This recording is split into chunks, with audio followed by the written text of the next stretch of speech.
مدد کی طرف بڑھیں، مالک کی مدد کا حصول اختیار کرنے کی کوشش کریں، اللہ کے ساتھ اپنے آپ کو جوڑیں۔ اگر اللہ کی مدد نصیب ہو، یہ جو ہم جتنا ڈرتے رہتے ہیں، سہمے رہتے ہیں، پریشان رہتے ہیں کوئی کیا کر دے گا، ہمارے ہاں نا ہر شعبے میں معاذ اللہ ایک مافیا ہے، الا ماشاءاللہ۔ وہ مافیا کہتا ہے میرے ساتھ ملو گے تو میں چلنے دوں گا، ورنہ میں نہیں چلنے دوں گا، مارکیٹ میں آ ہی نہیں سکتا فلانا بندہ، کیونکہ یہاں ہمارا قبضہ ہے۔ اور میرے بھائی پھر بہت سارے لوگ جن کی نیتیں اور ارادے بڑے اچھے ہوتے ہیں شروع میں، وہ بھی اس مافیا کا شکار ہو جاتے ہیں اور ان کے رنگ میں رنگ جاتے ہیں۔ یاد رکھنا، کسی شخص کی بلیک میلنگ کا کبھی شکار نہ ہونا، کبھی کسی کی میٹھی اور مسجع مکفہ باتوں کا شکار نہ ہونا۔ کوئی کیا کر سکتا ہے اگر اللہ مددگار ہو تو؟ جس کو رب کریم اٹھانا چاہے اسے کوئی گرا سکتا ہے؟ ہم یہ ڈرے ڈرے سہمے پریشان فیصلہ کرنے کی طاقت نہیں، مجھے چلنا چاہیے کہ نہیں، اٹھنا چاہیے کہ نہیں، کرنا چاہیے، اٹھ باندھ کمر کیوں ڈرتا ہے؟ پھر دیکھ خدا کیا کرتا ہے۔ حضرت عبداللہ ابن عباس فرماتے ہیں میرے نبی پاک علیہ السلام نے میری تربیت فرمائی، حضور نے میری تربیت فرمائی، اور محبوب پاک علیہ السلام نے فرمایا عبداللہ یاد رکھنا، یہ نوجوان دوست میری بات لکھ لیں، پریشان لوگ میری بات لکھ لیں، جن کے پاس قوت فیصلہ نہیں وہ اس بات کو لکھ لیں۔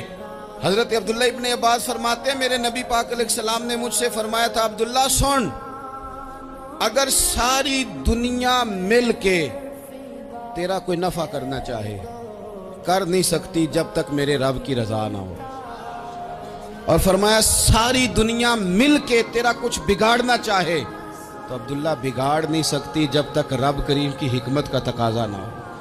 لوگوں سے ڈرنا، لوگوں کی طرف دیکھنا، ماحول دیکھ کے اپنے راہ کا تعین کرنا، ہر بندے کے خیالات کے مطابق ڈھلنے کی کوشش کرنا، فلانا نہ ناراض ہو جائے، فلانا نہ ناراض ہو جائے، وہ جس نے ہونا ہو جائے، بس رب رسول ناراض نہ ہو۔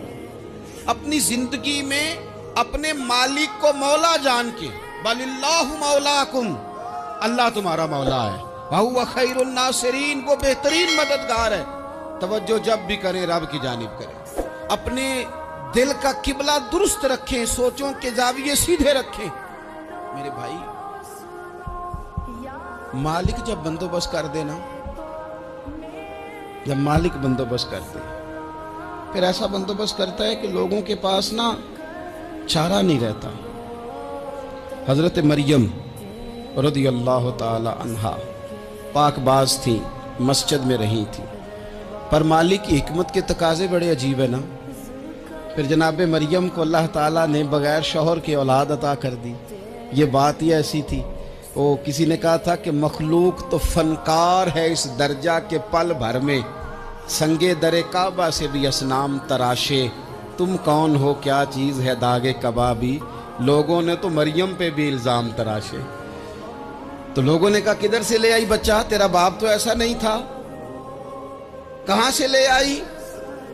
اللہ کرے میں آپ کو سمجھا سکوں، ذرا اپنے آپ کو وہاں کھڑا کریں کہ ایک پاک باز عورت، پاک باپ کی بیٹی، طیب ماں کی بیٹی، اور اللہ کے گھر میں پرورش پانے والی خاتون، ایک وہ وقت اور ایک یہ وقت کہ اس عورت کو کٹہرے میں کھڑا کر کے پوچھا جا رہا ہے کہ معاذ اللہ تیری گود میں بچہ جائز نہیں ہے، کہاں سے لائی ہے؟ اب خود سے صفائیاں بندہ کتنی کو دے، کتنی کو وضاحتیں کرے۔ اور میں نے تو اپنی زندگی میں دیکھا ہے زیادہ وضاحت دینے والے کو بھی لوگ جھوٹا سمجھنے لگ جاتے ہیں، زیادہ وضاحت دینے پر بھی لوگ کمزوری کا اظہار سمجھتے ہیں کہ کمزور پڑ گیا۔ آپ صلح کی کوشش کرتے ہیں، سامنے والا بزدل سمجھ لیتا ہے، زیادہ وضاحتیں بھی کمزور کر دیتی ہیں۔ اب حضرت مریم کو کٹہرے میں کھڑا کر کے کہا بچہ کس کا ہے؟ تو پھر خدا بندوبست جب کرے، اللہ جب مددگار ہو، تو پھر حضرت مریم کی گواہی درختوں سے نہیں دلوائی، اس نے پتوں سے نہیں دلوائی، پھر فرشتے نہیں بھیجے۔ حضرت مریم کہنے لگی مجھ سے نہ پوچھو، وہ جو پنگوڑے میں ہے اسی سے پوچھ لو، ان سے پوچھو نا، وہ کون ہے پوچھ لو، ان سے کر لو سوال۔ انہوں نے کہا پنگوڑے میں چند دنوں کا بچہ، یہ جواب دے گا؟ مددگار تھا رب، ان کی برات کا اعلان کرنا تھا مالک نے، اور جب مالک اعلان کر دے، جب مالک تیری صفائی دینا چاہے، جب مالک تجھے دنیا کے سامنے نکھارنا چاہے تو پنگوڑے میں لیٹے حضرت عیسیٰ بول کے کہنے لگے انی عبداللہ آتانی الکتاب، فرمایا میں اللہ کا بندہ ہوں، رب نے مجھے کتاب عطا کر کے نبی بنا کے دنیا میں بھیجا ہے، میں اللہ کا بندہ ہوں، کتاب لے کے آیا ہوں، نبی بن کے آیا ہوں۔ پھر پنگوڑے سے اعلان ہو گیا، پھر بچہ بول پڑا۔ اور یہ ایک دفعہ نہیں بات ہوئی، یہ بنی اسرائیل میں ایک جریج نام کے شخص بھی تھے جو نماز پڑھ رہے تھے، بعض نے لکھا ہے نفل نماز تھی، اماں نے پکارا تو آئے نہیں، تو ماں کے منہ سے نکل گیا تو اتنی دیر تک مرے گا نہیں جب تک کسی بے حیا عورت کا منہ نہ دیکھ لے۔